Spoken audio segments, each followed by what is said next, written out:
नमस्कार, मी सविता पाटील. तर बघा आजपासून मस्त आपले पापडला सुरुवात झालेली, चांगली बऱ्यापैकी सुरुवात झालेली. कारण मी 8 दिवसापासून पापड बनवत होती, पण मी छोट्या प्रमाणात बनवत होती. पण आता आजपासून मोठ्या प्रमाणात पापड सुरू झालेले आहेत आणि खूपच छान असे पापड तयार झाले आहेत. तुम्ही बघू शकता, एक नंबर पापड आहे मस्त. तर मी तुम्हाला आता समोरच्या कॅमेऱ्यामधून दाखवते. बघू शकता तुम्ही, खूपच छान असा पापड तयार झालेला आहे आणि आता भरपूर जणांची मागणी वाढलेली आहे.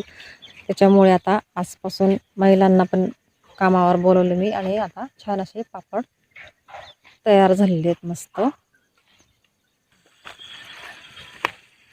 तर बघा आपल्याकडे प्युअर नागल्याचं पापड आहे आणि इकडे साबुदाणा चकली पण मी तयार केलेली आहे, बघू शकता तुम्ही. तर अशा प्रकारे आपलं नियोजन आहे आता पापड उद्योगचं मस्त. आणि क्वालिटी बघू शकता तुम्ही, खूपच छान अशी क्वालिटी आलेली आहे मस्त पापडांची.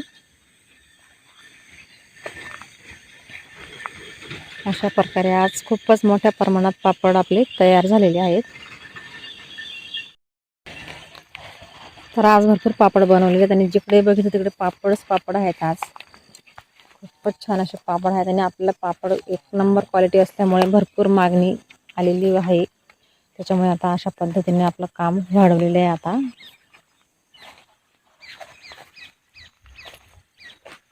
आणि हा पापड आपला घरगुती पापड आहे. तुम्ही साईज पण बघू शकता, साईज पण मोठी साईज आहे. आपला 5 ते 6 इंच अशी साईज आहे.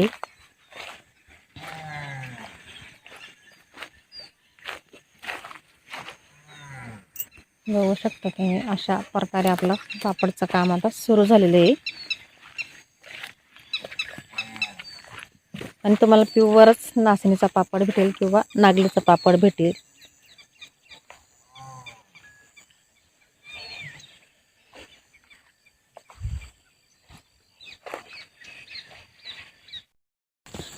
तर बघा माझ्या पाठीमागे खूपच छान असे पापड तयार झालेले आहेत आणि भरपूर मागणी आल्यामुळे आजपासून मोठ्या प्रमाणात पापड सुरू केलेले आहेत. कारण अगोदर आम्ही 2-3 जण मिळूनच बनवत होतो म्हणजे सुरुवातीला. पण आता होलसेलच्या आणि रिटेलच्या दोघी ऑर्डरी भरपूर वाढलेल्या आहेत. म्हटलं चला आता आपण आजपासून ज्या माझ्याकडे कामाला महिला असतात त्यांना पण आज कामावर बोलवलं मी आणि आजपासून आपल्या मोठ्या प्रमाणात पापड सुरू झालेले आहेत. आणि जे साईज आहे बघू शकता तुम्ही, खूपच छान अशी साईज आहे आणि मोठी साईज आहे, जे आपण घरगुती बनवतो. तर अशा पद्धतीने पण माझं जे आहे तर ते किलोने देते मी, शकडाने नाही माझ्याकडे. कारण साईज मोठी असल्यामुळे आपण किलोनेच पापड देतो. आणि आमचं जे पार्सल आहे तर ते मुंबई, कल्याण, नाशिक, औरंगाबाद, पुणे असं आमचं पार्सल जातं. ST पार्सल बी करतो आम्ही आणि लक्झरी पण पाठवतो. तर आमचा पापड उद्योग कसा वाटला कमेंट बॉक्समध्ये नक्कीच सांगा. आणि तुम्ही जर माझ्या चॅनलला नवीन असाल तर माझ्या चॅनल सबस्क्राईब करा, शेअर करा, लाईक करा आणि माझ्या चॅनलला सपोर्ट करा. धन्यवाद.